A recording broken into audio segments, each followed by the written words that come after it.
बांगलादेशींविरुद्ध मुंबईमध्ये सध्या पोलिसांची मोठी कारवाई सुरू आहे आणि यामध्ये 450 अवैध बांगलादेशी पोलिसांनी ताब्यात घेतले। दरम्यान मुंबईमध्ये अवैध स्थलांतरांविरोधामध्ये पोलिसांनी मोठी कारवाई सुरू केली आहे।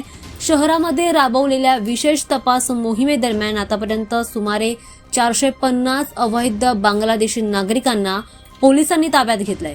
माहितीनुसार यापैकी 200 पेक्षा अधिक जणांना आतापर्यंत कायदेशीर प्रक्रिया पूर्ण करून देशाबाहेर पाठवण्यात आलंय, तर उर्वरित काही प्रकरणांमध्ये या बांगलादेशींची जे कोणी पकडले गेलेत त्यांची चौकशी सुरू आहे, त्यांची पडताळणी सुरू आहे।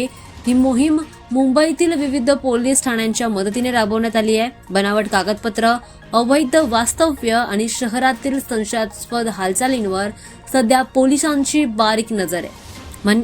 माहितीनुसार ही कारवाई पुढे सुद्धा अशीच सुरू राहणार आहे। शहरातील सुरक्षा व्यवस्था अधिक मजबूत करण्यावर सध्या भर दिला जातोय।